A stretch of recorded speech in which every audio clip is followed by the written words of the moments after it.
तो कैसे हो मेरे YouTube की लॉयल फैमिली। दोस्तों, आज की कहानी में हम जानेंगे कर्ण पिशाचिनी साधक को दिए 3 वचन की सच्ची और डरावनी दास्तान। मैंने अब तक आपको बहुत सी रहस्यमयी, तांत्रिक और डर से भर देने वाली कहानियां सुनाई हैं और आपने हर बार दिल खोलकर साथ दिया, जिसके लिए मैं तहे दिल से आपका शुक्रगुजार हूं। लेकिन साथियों, आज की कहानी सिर्फ एक डरावनी कहानी नहीं है। ये एक सच्ची तांत्रिक घटना है जिसमें एक साधक की साधना, एक प्राचीन पिशाचिनी और 3 ऐसे वचन शामिल हैं जिनकी कीमत जिंदगी से भी कहीं ज्यादा थी। और हां, अब हमारी इन कहानियों में आपको सिर्फ डर नहीं बल्कि तंत्र, सिद्धियां और उन रहस्यों की झलक भी मिलेगी जो आम इंसानों से हमेशा छुपाई जाती रही हैं। तो तैयार हो जाइए एक ऐसी यात्रा पर निकलने के लिए जो आपको ले जाएगी उस साधना की रात तक, जहां एक साधक ने कर्ण पिशाचिनी को बुलाया था और बदले में उसे 3 वचन देने पड़े थे। तो साथियों, अपने ईयरफोन्स कानों में लगा लीजिए, रोशनी थोड़ा कम कर लीजिए और मन को शांत कर लीजिए, क्योंकि ये सिर्फ एक कहानी नहीं बल्कि ऐसा अनुभव है जिसे सुनते सुनते आपके आसपास की हवा भी कुछ कहने लगेगी।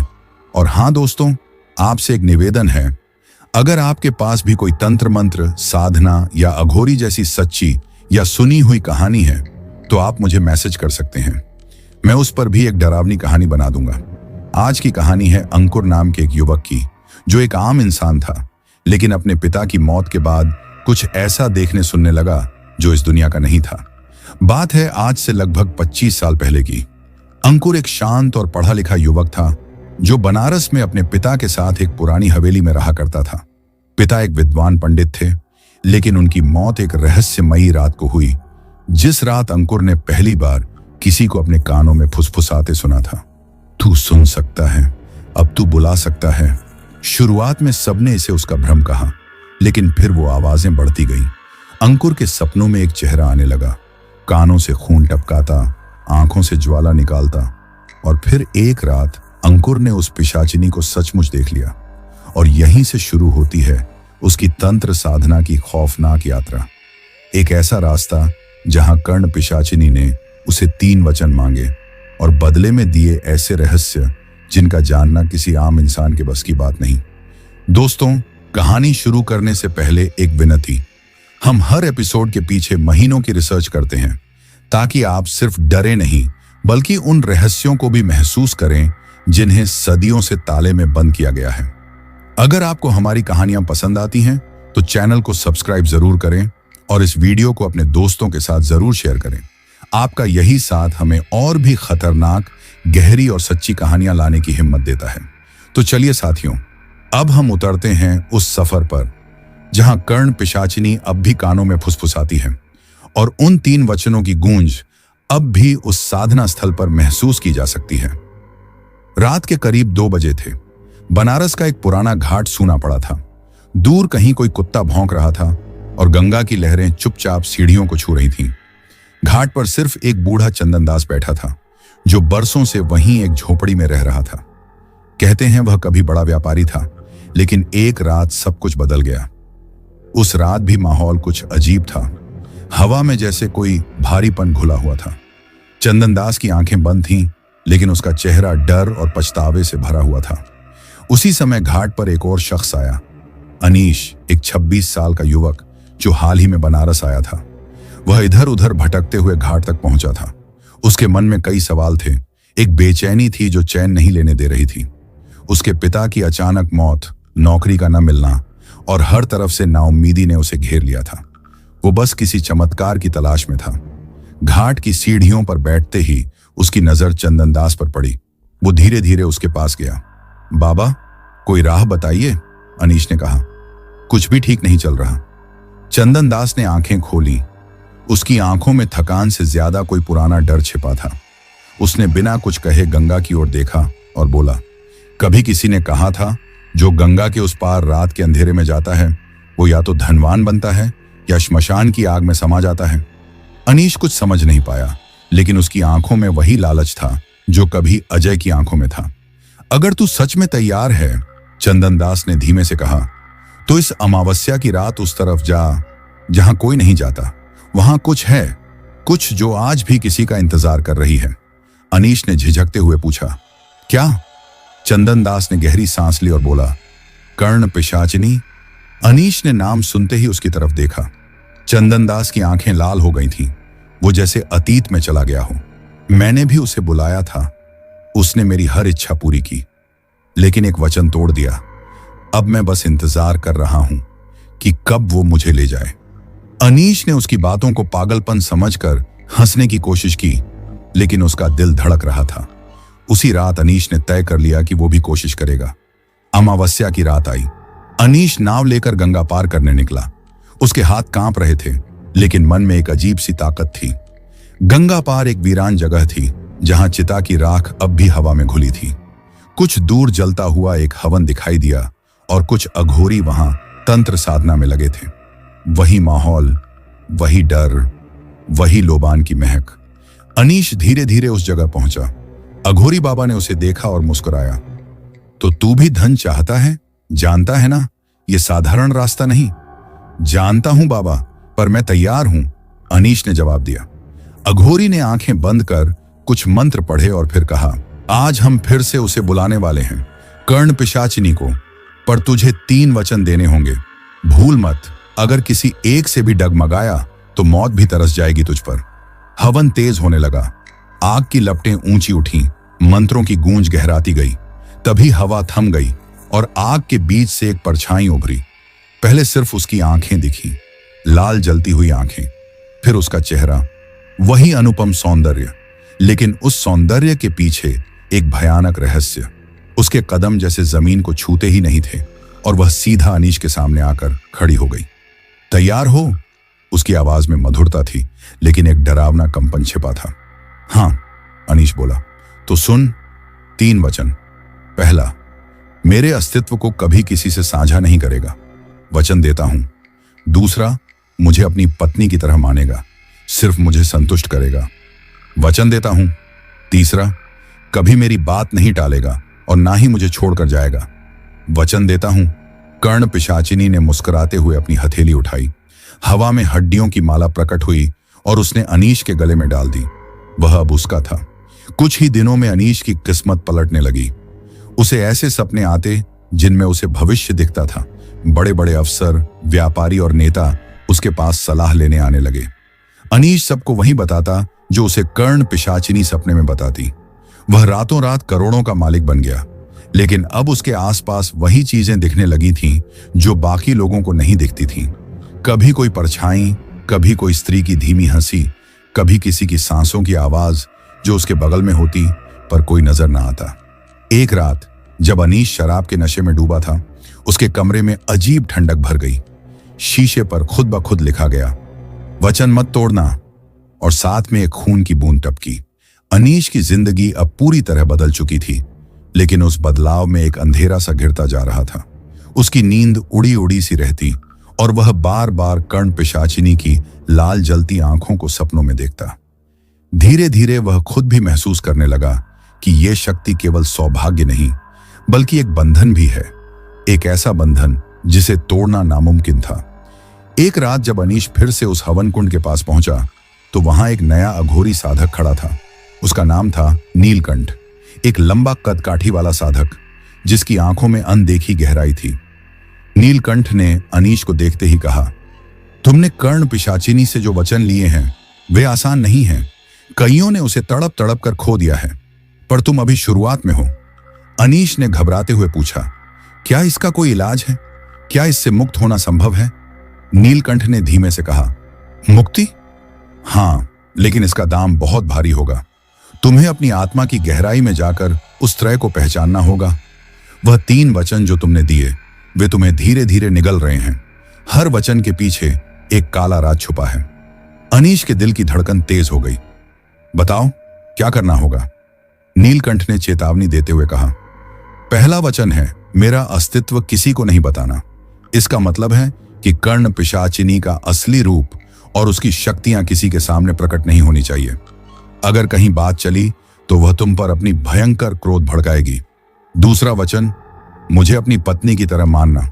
यह तुम्हारे मन और शरीर दोनों को उसकी हवस में बांधता है। उसकी संतुष्टि के लिए तुम्हें अपनी स्वतंत्र इच्छा खोनी होगी। और तीसरा वचन, मेरी बात न टालना और न छोड़ना। यह सबसे भयानक है। इसका मतलब है कि तुम्हें हर उस काम को करना होगा जो वह कहे, चाहे वह तुम्हारे लिए कितना भी हानिकारक क्यों ना हो। नीलकंठ ने कहा, इन तीनों में फंसने के बाद आदमी धीरे धीरे अपना अस्तित्व खो देता है, पर जो लोग इसे जानते हैं वे इस अनुष्ठान को उलटने की कोशिश करते हैं। लेकिन इसके लिए तुम्हें उस पिशाचिनी की गुफा में जाना होगा जो गंगा के उस पार एक वीरान गुफा में छुपी है। अनीश के होंठ कांपने लगे। क्या सच में वो जगह मौजूद है? नीलकंठ ने सिर हिलाया। हाँ, लेकिन वहां जाना मतलब अपनी आत्मा की परीक्षा देना। एक बार वहां पहुंचो तो लौटना मुश्किल है, लेकिन यदि तुम उस गुफा के भीतर जाकर तीनों वचनों के प्रतीक को तोड़ दोगे तो शायद तुम अपनी आजादी पा सकोगे। अनीश के मन में डर था, पर उससे भी बड़ा था उस बंधन से मुक्ति का लालच। उसने नीलकंठ से कहा, मुझे वह रास्ता दिखाओ, मैं तैयार हूं। नीलकंठ ने एक पुरानी किताब निकाली जिसमें कर्ण पिशाचिनी और उसकी शक्तियों के बारे में लिखा था। उसने कहा, इस किताब में सब कुछ है, पर याद रखो यह यात्रा आसान नहीं। कर्ण पिशाचिनी की छाया हर कदम पर तुम्हारा पीछा करेगी। अनीश ने उस रात से अपनी तैयारी शुरू की। उसने शराब छोड़ दी, अपनी कमजोरियों पर काबू पाया, मगर हर रात उसके सपनों में कर्ण पिशाचिनी आती और कहती, तुमने मुझसे वचन लिए हैं, अब भागना मुमकिन नहीं। धीरे धीरे घाट पर उसकी गुफा की ओर जाने वाली राह के संकेत मिलने लगे। एक दिन जब वह पूरी तरह तैयार था, नीलकंठ ने उसे एक छोटी सी नाव दी और कहा, बस इस नाव से पार हो जाना, लेकिन याद रखो वापसी का रास्ता तुम्हारे हौसले पर निर्भर है। अनीश ने अपनी हिम्मत जुटाई और अमावस्या की अगली रात गंगा पार उस घने जंगल में गया। हर तरफ सन्नाटा था, केवल उसके कदमों की आहट सुनाई दे रही थी। उसकी सांसें तेज हो रही थीं, पर वह रुकना नहीं चाहता था। फिर अचानक सामने एक अजीब सी गुफा दिखी जिसकी दीवारें काले पत्थरों से बनी थीं और उसके मुंह पर खोपड़ियों की माला लटकी थी, जैसे मौत खुद वहां बैठी हो। अनीश ने गहरी सांस ली और अंदर कदम रखा। अंदर घुसते ही उसे ठंडी हवा के साथ ममता जैसी कोई ताकत महसूस हुई, पर तभी उसकी नाक में भस्म की तीखी गंध घुल गई। गुफा के गहरे कोने से धीमी आवाजें आ रही थीं, जैसे कोई प्राचीन मंत्र पढ़ रहा हो। अनीश ने हिम्मत कर उस आवाज की ओर बढ़ना शुरू किया।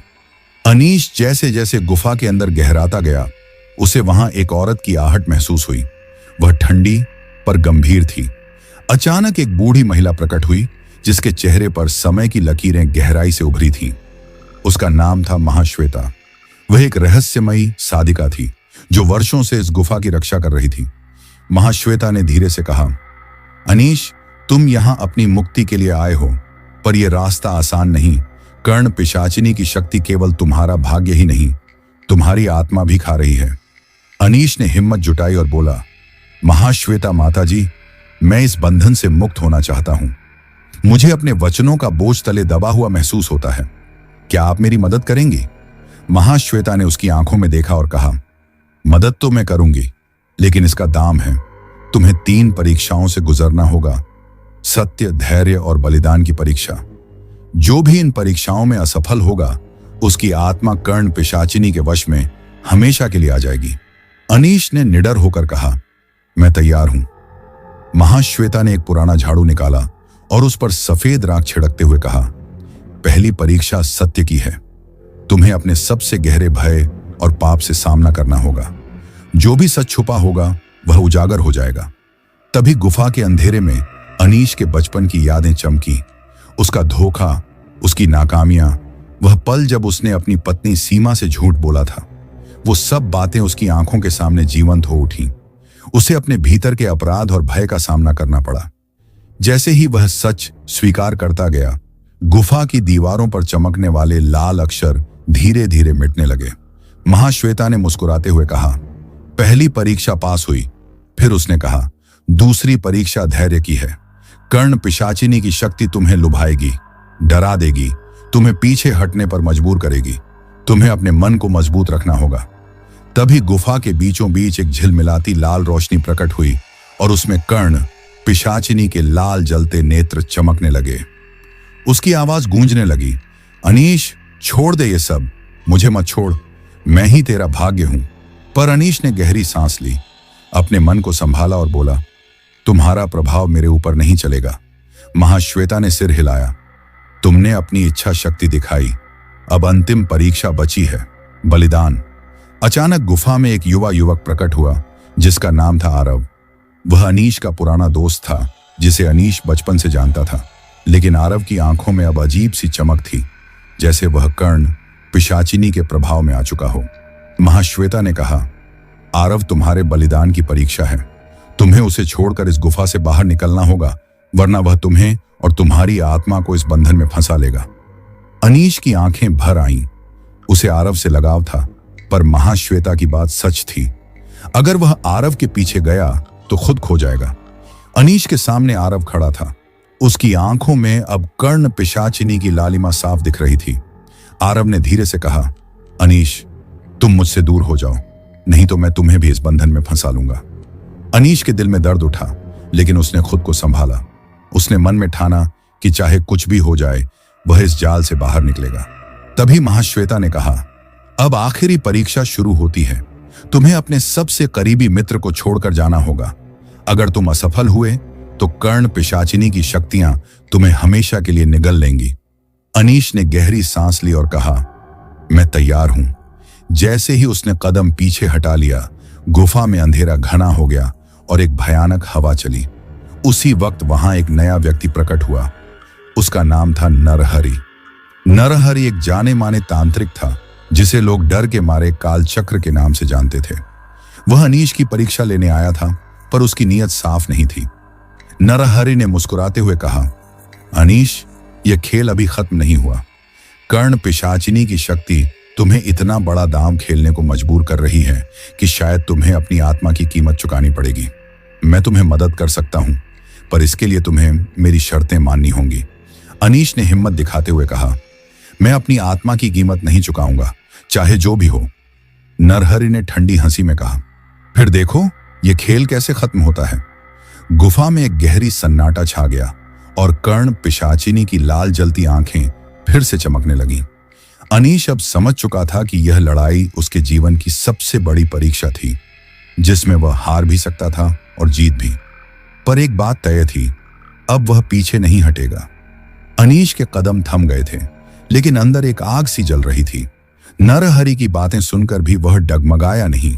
उसे पता था कि यह सब किसी जाल से कम नहीं। गुफा में धीरे धीरे एक गहरी स्याही फैल रही थी और कर्ण पिशाचिनी की आंखों में चमक बढ़ती जा रही थी। नरहरि ने धीरे से कहा, अनीश, ये ताकत केवल चुने हुए ही पा सकते हैं, पर इसके साथ जुड़ी कीमत भी बड़ी भारी होती है। तुम तैयार हो ना? अनीश ने हिम्मत जुटाकर कहा, ताकत नहीं चाहिए मुझे, बस आजादी चाहिए। मेरी जिंदगी और परिवार को यह बंधन मत तोड़ो। नरहरि ने ठंडे स्वर में कहा, तुम्हारी मंशा अच्छी है, पर यह खेल तो खेला जाना है। कर्ण पिशाचिनी के 3 वचन तोड़े बिना इस जाल से निकलना नामुमकिन है। तभी अचानक गुफा के अंधेरे में से एक और आकृति उभरी। यह कोई साधारण इंसान नहीं था, बल्कि एक बूढ़ा साधु था, जिसका नाम था सोमेश्वर। उसके चेहरे पर गहरी झुर्रियां और आंखों में अनगिनत वर्षों का ज्ञान था। उसने नरहरि की तरफ देखा और बोला, तुम्हारे पास यह शक्ति हो सकती है, पर उसे सही दिशा में लगाना भी आता है। अनीश को यह जाल तोड़ने की शक्ति चाहिए, न कि बंधन में जकड़ने की। अनीश की उम्मीद जगी। सोमेश्वर ने अपनी झोली से एक तांबे की घंटी निकाली और जोर से बजाई। उस आवाज के साथ गुफा के अंदर अचानक हल्की रोशनी फैल गई और कर्ण पिशाचिनी की छाया कुछ कमजोर होने लगी। तुम्हें 3 वचन तोड़ने पड़ेंगे, पर उसके पहले अपने अंदर की सच्चाई को पहचानना होगा। जो वचन तुमने दिए वे तुम्हारे डर और लालच की पूंजी हैं, सोमेश्वर ने समझाया। अनीश ने कांपते हुए कहा, पर मैं कैसे कर सकता हूं? अगर वचन टूटे तो मेरा विनाश निश्चित है। सोमेश्वर ने धीरे से कहा, डर को छोड़कर अपने अंदर की शक्ति को पहचानो। याद रखो, असली शक्ति डर के ऊपर जीत हासिल करने में है। अनीश ने गहरी सांस ली और बोला, मैं तैयार हूं, चाहे जो भी हो। कर्ण पिशाचिनी की आंखों में एक बार फिर जलती हुई लालिमा लौट आई, लेकिन अब वह कमजोर और अधूरी लग रही थी। गुफा के बाहर हवा ने तेज रफ्तार पकड़ ली और अंधेरा धीरे धीरे कम होने लगा। यह लड़ाई अब शुरू हो चुकी थी और अनीश के सामने एक बड़ा सवाल था। क्या वह अपने 3 वचनों को तोड़कर इस भयानक शक्ति से मुक्ति पा सकेगा, या फिर यह जाल उसे हमेशा के लिए अपनी पकड़ में ले लेगा? अनीश की हिम्मत बढ़ रही थी, लेकिन अंदर एक गहरा संघर्ष भी था। 3 वचन उसकी कमजोरी भी थे और उसकी जिंदगी की कड़ी भी। उसने अपने मन को संभाला और सोमेश्वर से पूछा, मैं ये वचन कैसे तोड़ सकता हूं? क्या कोई तरीका है? सोमेश्वर ने गंभीर आवाज में कहा, वचन तोड़ना आसान नहीं, क्योंकि वे कर्ण पिशाचिनी की शक्ति के बंधन हैं। पर अगर तेरा इरादा सच्चा है तो एक अनुष्ठान है। वह अनुष्ठान सिर्फ उन्हीं के लिए है जिनका मन भय से परे हो। अनीश ने दृढ़ता से कहा, मैं डर को मात दूंगा, चाहे कुछ भी हो। मुझे मेरे परिवार और अपनी आत्मा की शांति चाहिए। सोमेश्वर ने कहा, ठीक है, कल रात के पहले तुझे उस गुफा के बाहर स्थित पुराने पेड़ के नीचे जाना होगा। वहां एक मिट्टी का बर्तन छिपा हुआ है जिसमें गंगा जल और कुछ तांत्रिक जड़ी बूटियां रखी हैं। इसे लेकर वापस आना, पर सावधान रहना, कर्ण पिशाचिनी तेरे हर कदम पर नजर रखेगी। अनीश ने बिना देर किए कहा, मैं तैयार हूं। जैसे ही अनीश बाहर निकला, उसे हवा में एक ठंडी सिहरन महसूस हुई। चारों तरफ अंधेरा गहरा था और पेड़ों की छायाएं डरावनी लग रही थीं, लेकिन उसका दिल हिम्मत से भरा था। उसने धीरे धीरे उस पुराने पेड़ की तरफ कदम बढ़ाए। तभी पेड़ के पीछे से एक हल्की सी आवाज आई, तुम यहां क्या कर रहे हो? अनीश घबरा गया, लेकिन सामने देखा तो एक महिला खड़ी थी।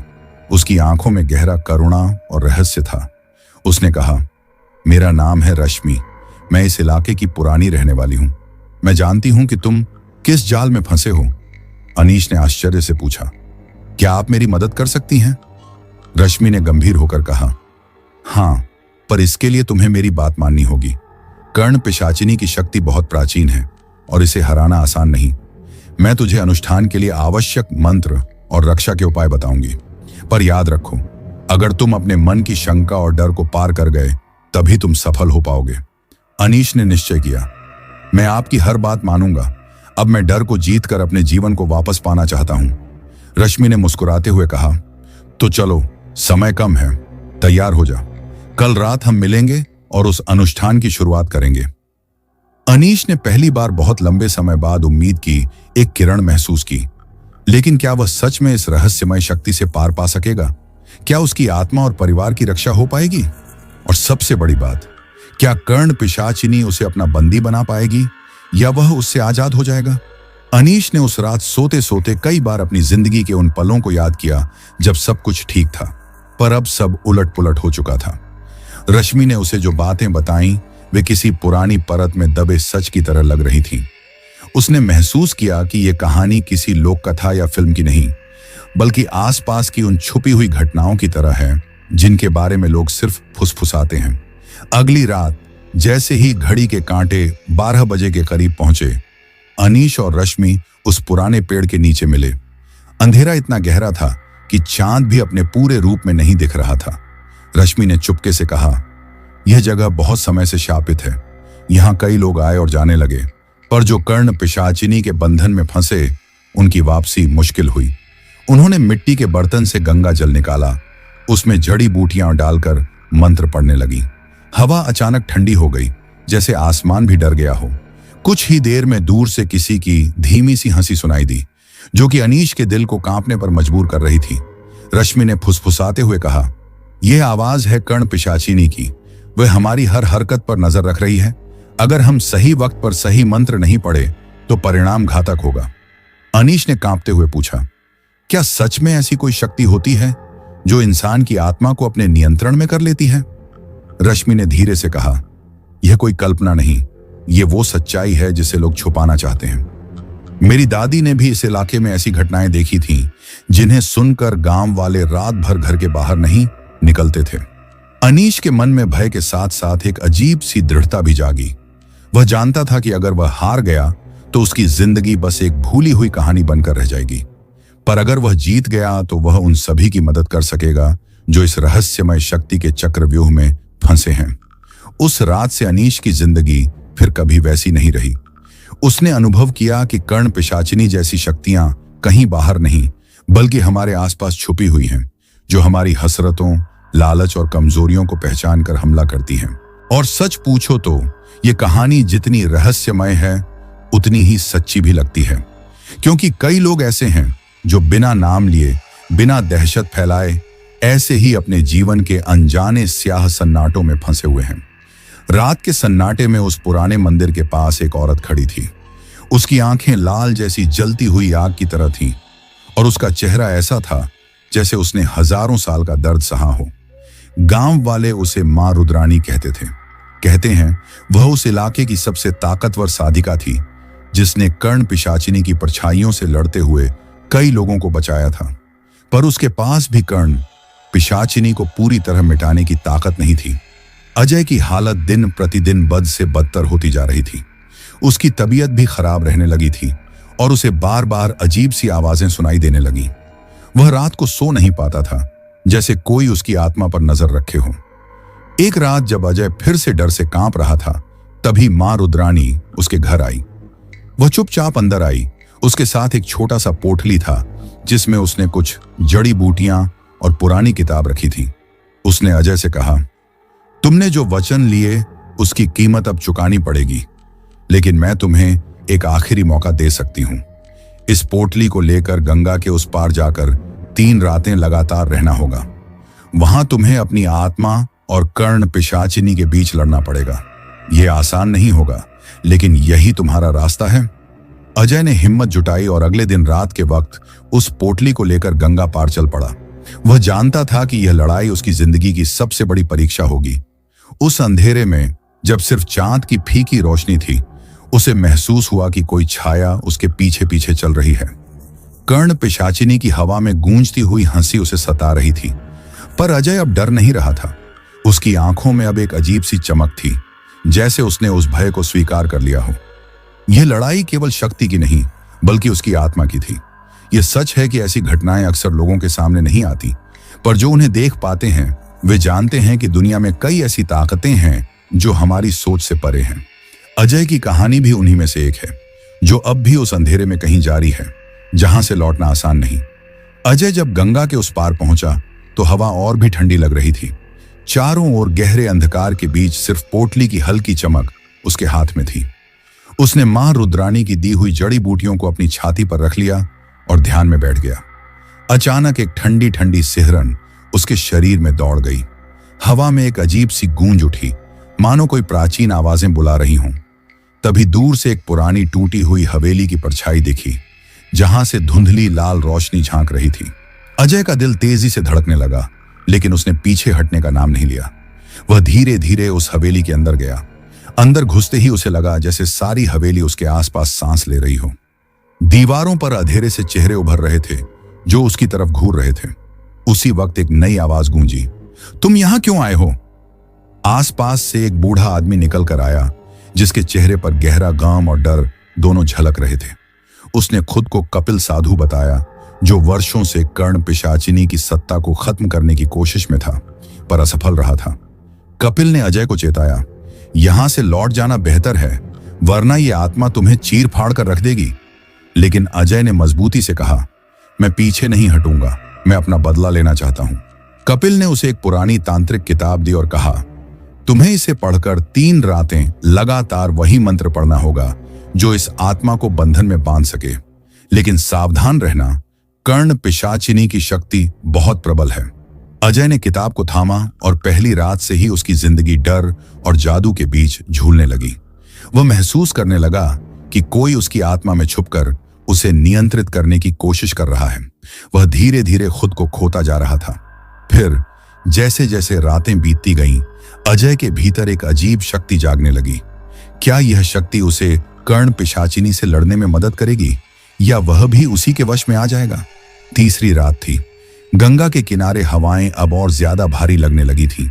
अजय की आंखों के नीचे काले घेरे और चेहरे पर थकान साफ दिख रही थी, लेकिन उसकी आंखों में एक अजीब दृढ़ता थी। उसके सामने किताब खुली थी और दीपक की मध्यम लौ कांप रही थी। कपिल साधु पास बैठा था, लेकिन चुप। वह जानता था कि इस रात जो होने वाला है वो इस संसार की सीमाओं से परे है। अजय ने मंत्र का जाप शुरू किया। आवाज धीरे धीरे भारी होती चली गई और तभी गंगा की लहरें एकदम रुक गईं, हवा जैसे जम गई हो, और उसी क्षण चारों ओर स्याह अंधकार गहराने लगा। अचानक उसके सामने धुआं उठा और कर्ण पिशाचिनी प्रकट हुई। उसका चेहरा इस बार और भी विकृत था। आंखों में आग थी, बाल उलझे हुए, होंठों से खून टपक रहा था। तूने मेरी आज्ञा तोड़ी, तूने मुझे छोड़ने की हिम्मत की। उसकी आवाज हर दिशा में गूंजने लगी। अजय ने जैसे तैसे खुद को संभालते हुए मंत्र का जाप तेज कर दिया। लेकिन तभी कर्ण पिशाचिनी हवा में लहराई और अजय पर झपट पड़ी। अजय के गले में मां रुद्राणी द्वारा दी गई रक्षा सूत्र जल उठी और एक तेज प्रकाश फैला। पिशाचिनी चीखी। उसकी चीख इतनी भयानक थी कि दूर घाट पर चिता की आग एक पल को बुझ सी गई। तभी कपिल साधु ने कुछ राख उठाकर आग में डाली और जोर से बोला, हे महामाया, इस अपवित्र आत्मा को उसके कर्मों का फल दे। प्रकाश की एक और लहर फैली और पिशाचिनी थोड़ा पीछे हटी, लेकिन वह हारी नहीं। वह अब हवा में लहराकर अजय के चारों ओर घूमने लगी। तू मुझे बांध नहीं सकता, मैं तेरे खून से जन्मी थी अजय, और अब तेरे अस्तित्व को ही निगल जाऊंगी। कपिल साधु ने चुपचाप अजय के कान में कहा, अभी समय है, अब तीसरे और अंतिम मंत्र का उच्चारण कर, वही उसे बांध सकेगा। पर ध्यान रहे, गलती मत करना। अजय ने आंखें बंद की, माथे पर पसीना, हाथ कांप रहे थे, लेकिन वह बोला, एयुएम कर्णेश्वरी कालिनी पिशाच वंचिनी स्वाहा। जैसे ही अंतिम शब्द पूरे हुए, गंगा की लहरों में एक चक्र उठने लगा और पिशाचिनी की चीख फिर से गूंज उठी। लेकिन तभी एक अनजाना शख्स वहां आ पहुंचा। एक नवयुवक, लंबी जटाएं, हाथ में तांबे की कमंडल और पीले कपड़ों में। उसका नाम था विरज तांत्रिक। कपिल साधु उसे देखकर चौंक गया। तुझे तो वर्षों पहले मृत मान लिया गया था। विरज ने कहा, मृत नहीं, मैं उसे खोज रहा था, जिसने मेरी साधना चुरा ली, वही कर्ण पिशाचिनी। अब इस लड़ाई में एक नया मोड़ आ चुका था। विरज तांत्रिक के आने से हवाएं फिर से तेज हो गईं, और अब कर्ण पिशाचिनी की आंखों में पहली बार डर नजर आया। क्या विरज उसे वश में कर सकेगा, या अजय के प्राण उसके बदले की भेंट चढ़ जाएंगे? अंधकार और भय के उस क्षण में विरज तांत्रिक ने अपने कमंडल से कुछ जल छिड़का, जिससे एक तेज प्रकाश फैला। कर्ण पिशाचिनी की चीखें और तेज हो गईं, लेकिन वह अभी भी पूरी शक्ति से अजय की ओर बढ़ रही थी। अजय ने कपिल साधु की ओर देखा, जो अब भी मंत्रों का जाप कर रहे थे, लेकिन उनकी आवाज में घबराहट साफ झलक रही थी। विरज ने अजय से कहा, अब समय है, अपने भीतर की शक्ति को जागृत करो। तुम्हारे पास जो शक्ति है वही इसे रोक सकती है। अजय ने आंखें बंद की और अपने भीतर की ऊर्जा को महसूस करने लगा। तभी उसे अपने गले में बंधी हड्डियों की माला गर्म होती हुई महसूस हुई। उसने अपनी पूरी शक्ति से मंत्रों का उच्चारण किया, जिससे एक ऊर्जा का विस्फोट हुआ। कर्ण पिशाचिनी एक पल के लिए रुक गई। उसकी आंखों में डर की झलक दिखाई दी, लेकिन फिर वह और भी विकराल रूप धारण कर अजय की ओर बढ़ी। विरज ने अपने कमंडल से जल की धार छोड़ी, जो सीधे कर्ण पिशाचिनी पर गिरी। वह चीखी और एक धुएं के गुबार में बदल गई। अजय ने कपिल साधु की ओर देखा, जो अब शांत थे। उन्होंने कहा, यह अंत नहीं है, लेकिन तुमने आज एक बड़ी लड़ाई जीत ली है। अब तुम्हें अपनी शक्ति को समझना और नियंत्रित करना होगा। अजय ने सिर हिलाया, लेकिन उसके मन में अभी भी कई सवाल थे।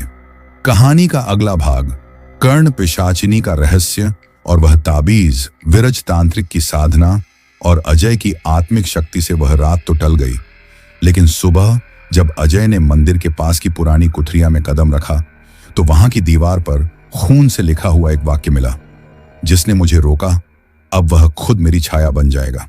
अजय का माथा ठनका। विरज कुछ बोलते उससे पहले ही एक नया किरदार उनके पास आया। प्रणव, एक चुपचाप बोलने वाला युवक जो गांव से बाहर एक वीरान हवेली में रहता था। वह वर्षों से लोगों से कटा रहा, लेकिन उसकी आंखों में गहराई और रहस्य था। प्रणव ने बताया कि वह तांत्रिक श्याम केतु का पुत्र है, जिसने वर्षों पहले कर्ण पिशाचिनी को एक ताबीज में बांधने की कोशिश की थी, लेकिन असफल रहा था। उस ताबीज को उसने कहीं छुपा दिया था, और अब वही ताबीज कर्ण पिशाचिनी को स्थायी रूप से बांध सकता था। लेकिन उस ताबीज तक पहुंचना आसान नहीं, प्रणव ने कहा। वो हवेली जो अब वीरान है, उसकी तहखाना असली नरक बन चुका है। वहां सिर्फ आत्माएं नहीं, परछाइयां भी जिंदा हैं। अजय, विरज और प्रणव तीनों ने मिलकर उस रात हवेली की ओर रुख किया। रास्ते में हर मोड़ पर तंत्र मंत्र का असर दिखने लगा। सूखे पेड़ अपने आप हिलने लगे, हवा में औरतों की हंसी गूंजने लगी, और अचानक प्रणव की आंखें लाल हो गईं। मैं ठीक हूं, बस एक छाया मुझ में घुसने की कोशिश कर रही थी, प्रणव ने कहा। लेकिन अजय को शक हो गया कि कुछ तो छिपाया जा रहा है। हवेली का दरवाजा जब टूटा, तो पहली ही सीढ़ी पर एक औरत की अधजली लाश बैठी थी, आंखें खोली हुई और होठों पर मुस्कान। कहीं यह श्याम केतु की पत्नी तो नहीं? विरज ने धीरे से कहा। प्रणव चुप रहा। अंदर पहुंचे तो तहखाने की दीवारों पर हाथों के निशान और खून से बनी यंत्राकार आकृतियां थीं। तहखाने के बीचों बीच रखे लकड़ी के बक्से में वह ताबीज था जो अभी भी गर्म था, और जब अजय ने उसे छुआ तो पूरा तहखाना कांप उठा। तब हवेली की छत से एक चिलचिलाती आवाज गूंजी, तुमने मुझे बंद कर दिया था, अब तुम्हारी नस्ल को जला दूंगी। अगला हमला शुरू हो चुका था। क्या अजय उस ताबीज से कर्ण पिशाचिनी को फिर से बांध पाएगा? क्या प्रणव पूरी तरह मानव है या कुछ और? और सबसे बड़ा सवाल, श्याम केतु ने ताबीज को छुपाते हुए कौन सा गुप्त मंत्र बांधा था? अगली कहानी, हवेली की गहराई और छाया का खेल। ताबीज जैसे ही अजय के हाथ में आया, हवेली की फर्श अचानक कांपने लगी। चारों तरफ से दीवारों में से झीनी सी परछाइयां निकलने लगी, कुछ औरतों की, कुछ बच्चों की और कुछ ऐसी जिनके चेहरे ही नहीं थे। प्रणव ने तुरंत अपनी जेब से राख से बना त्रिकोण निकाला और जमीन पर डालते हुए बोला, इन परछाइयों को सिर्फ त्रिनेत्र यंत्र से रोका जा सकता है, लेकिन तुम्हें जल्दी करना होगा अजय। ताबीज को जागृत करने का समय बस कुछ ही क्षण है। अजय ने ताबीज को माथे से लगाते ही एक जोरदार चीख हवेली में गूंजने लगी। वो कर्ण पिशाचिनी की आत्मा थी जो हवेली के बीचों बीच पुराने कुएं में कैद थी। कुएं से नीली आग निकलने लगी। विरज तांत्रिक ने आंखें बंद कर मंत्रोच्चार शुरू किया, ओम ऐं ह्रीं कर्णेश्वरी स्वाहा। लेकिन तभी कुछ ऐसा हुआ जो किसी ने नहीं सोचा था। प्रणव जमीन पर गिर पड़ा और उसके शरीर में किसी और का असर दिखने लगा। उसकी आवाज बदल गई, पिताजी ने जो अधूरी साधना छोड़ी थी उसे मैं पूरा करूंगा। अब अजय समझ चुका था, प्रणव पर उसी कर्ण पिशाचिनी की छाया आ चुकी थी। अजय, प्रणव, तुम लड़ सकते हो इससे, तुम इसके बेटे हो, लेकिन गुलाम मत बनो। प्रणव की आंखों से आंसू बहने लगे, लेकिन शरीर अब पूरी तरह नियंत्रण में नहीं था। हवेली के नीचे बने उस तहखाने में एक गुप्त दरवाजा खुला, एक पुराना शमशान। वहां चिताएं कभी बुझती नहीं थी। विरज तांत्रिक ने अजय से कहा, हमें ताबीज को उस अग्नि में जागृत करना होगा, तभी यह कर्ण पिशाचिनी की छाया को निकालकर फिर कैद किया जा सकता है। तीनों शमशान में उतरे और वहां पहली बार दिखी कर्ण पिशाचिनी की असली आकृति। काले धुएं से बनी एक स्त्री जिसके कान में सांपों की माला थी और बालों में जलते हुए नाखून। मुझे बांधने चले हो, अब उस यंत्र में आग में भरूंगी। लेकिन तभी अजय ने ताबीज को अग्नि में डाला और वही मंत्र दोहराया जो प्रणव के पिता ने अधूरा छोड़ा था, ओम कर्णस्वरा दुर्गमाय ताम्याय स्वाहा। हवेली में तूफान सा उठा, परछाइयां चीखने लगी। प्रणव जमीन पर बेहोश हो गया और कर्ण पिशाचिनी की आकृति चीत्कार करती हुई ताबीज में कैद होने लगी। लेकिन तभी एक और छाया पीछे से उठी। कोई था जो इस सबको वर्षों से देख रहा था। एक चौथा किरदार, नाम रुद्राक्ष बाबा। उसे सब पता था, लेकिन वह अब तक क्यों चुप था? अब हम जानेंगे रुद्राक्ष बाबा का रहस्य। रुद्राक्ष बाबा की छाया हवेली के अंदर फैल गई, जैसे वह लंबे समय से इस सब का हिस्सा था। अजय और प्रणव दोनों के चेहरे पर सवाल थे, लेकिन बाबा की उपस्थिति में एक गहरी शांति थी जो उस अंधेरे और भय के माहौल से बिल्कुल विपरीत थी। अजय, तुम कौन हो और ये सब तुमने क्यों होने दिया? रुद्राक्ष बाबा ने धीरे धीरे अपनी आंखें खोली और उनका चेहरा एक ऐसे व्यक्ति का था जो बहुत कुछ जानता था, लेकिन किसी को कुछ नहीं बताता। वह बारीकी से अजय और प्रणव की ओर देखता हुआ बोला, तुम दोनों ही इस खेल के मोहरे हो। बहुत समय पहले मैंने और तुम्हारे पिता ने एक ही साधना की थी, लेकिन जब कर्ण पिशाचिनी का आह्वान हुआ तो हम दोनों अलग अलग रास्तों पर चल पड़े। प्रणव ने खुद को संभालते हुए पूछा, तुमने मेरे पिता को क्यों नहीं बताया कि वह अधूरी साधना कर रहे थे? रुद्राक्ष बाबा ने एक लंबी सांस ली और फिर बोला, तुम्हारे पिता का रास्ता और मेरा रास्ता अलग था। वह चाहते थे शक्ति, जबकि मैं शांतिपूर्ण ज्ञान की खोज में था। लेकिन यह भी सच है कि कर्ण पिशाचिनी का आह्वान करने की बात मैं जानता था। जब कर्ण पिशाचिनी ने तुम्हारे पिता को अपने जाल में फंसाया तो मैंने उसे छुड़ाने का प्रयास किया, लेकिन वह स्वयं को मुक्त नहीं कर पाया। और तभी मैंने यह तय किया कि इस यात्रा को अब तुम लोग ही पूरा करोगे। रुद्राक्ष बाबा की बातें अजय और प्रणव दोनों के लिए असामान्य थीं। इस रहस्यमयी आदमी ने अपना पूरा जीवन एक अदृश्य युद्ध में बिताया था और अब वह चाहता था कि उनके हाथों से यह खेल खत्म हो। अजय, तो क्या तुम अब हमारी मदद करोगे? रुद्राक्ष बाबा ने अपनी आंखें बंद की और गहरी सोच में खो गए। फिर उन्होंने आंखें खोली और कहा, तुम्हें उस ताबीज को वापस अपनी जगह पर रखना होगा। कर्ण पिशाचिनी के कब्जे से केवल वही ताबीज मुक्त कर सकता है जो सही समय पर सही स्थान पर रखा जाए। लेकिन ध्यान रहे, ताबीज केवल तभी काम करेगा जब तुम्हारे दिल में कोई काली भावना न हो। प्रणव, जो अभी भी भ्रमित था, ने सवाल किया, लेकिन क्या ऐसा होगा? हम दोनों के दिल में बहुत गलतियां हैं, बहुत गलत इच्छाएं हैं। क्या हम फिर भी इसे पूरा कर सकते हैं? रुद्राक्ष बाबा ने गंभीरता से कहा, कभी कभी अच्छाई और बुराई का संघर्ष उस व्यक्ति के भीतर होता है जो उसे पूरा करने की क्षमता रखता है। तुम्हें खुद को परखना होगा। यह ताबीज केवल उन पर ही असर करता है जो अपना रास्ता बदल सकते हैं। उनकी यह बात अजय और प्रणव दोनों के मन में गहरे सवाल छोड़ गई। वे जानना चाहते थे कि क्या वे अपनी गलतियों को सुधार सकते थे और क्या वह सच में कर्ण पिशाचिनी को हमेशा के लिए हरा सकते थे। रुद्राक्ष बाबा ने उन्हें एक आखिरी सलाह दी, यह साधना एक लंबा रास्ता है, लेकिन तुम दोनों का दिल सच्चा है। अगर तुम चाहते हो कि इस जाल से मुक्ति मिले तो सबसे पहले अपने दिल की सफाई करो। फिर ताबीज को वहीं रखो जहां कर्ण पिशाचिनी का असली वास है, वही पुराना कुआं जहां वह कैद हुई थी। और इस प्रकार अजय और प्रणव को इस रहस्यमयी युद्ध को खत्म करने का मौका मिला। वे दोनों अब रास्ते पर थे, लेकिन क्या वे अपने दिल को सच्चा बना पाएंगे और क्या वे ताबीज को सही जगह पर रख पाएंगे? यह सवाल था जिसका जवाब अब उन्हें ही ढूंढना था। इस भाग में हम जानेंगे कुएं की गर्जना और आत्मा की पुकार। रुद्राक्ष बाबा के निर्देश पर अजय और प्रणव ने तय किया कि अगली रात ठीक अमावस्या की बेला में वे उस पुराने कुएं तक जाएंगे जहां कभी कर्ण पिशाचिनी को बांधने की साधना अधूरी रह गई थी। लेकिन इस बार सिर्फ दो लोग नहीं जा रहे थे, उनके साथ अब उनकी नियति थी। उनके भीतर चल रहा प्रकाश और अंधकार का युद्ध था। गांव के बाहर एक वीरान खेत में एक टूटी फूटी पगडंडी कुएं तक जाती थी। गांव वाले कहते थे कि उस कुएं से अक्सर अजीब सी गूंजें आती थीं, जैसे कोई स्त्री धीमे स्वर में किसी मंत्र को उल्टा दोहरा रही हो। रात 11:57, तेज हवा, सूखी पत्तियों की सरसराहट और काले बादलों की परतों के बीच वे दोनों कुएं के पास पहुंचे। अंधेरे में रुद्राक्ष बाबा पीछे से आया, बिना किसी आवाज के। उनके हाथ में एक काले रंग की डिबिया थी जिसमें वह ताबीज सुरक्षित रखा गया था। बाबा ने डिबिया खोली और कहा, यह ताबीज उस आत्मा से जुड़ा है जिसे अधूरी साधना में छोड़ा गया था।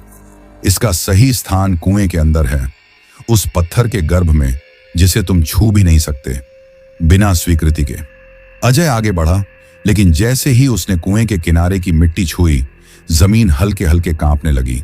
कुएं से गूंजती एक चीख सुनाई दी, वापस लौट जा, अधूरा शरीर कभी पूरी आत्मा को स्वीकार नहीं कर सकता।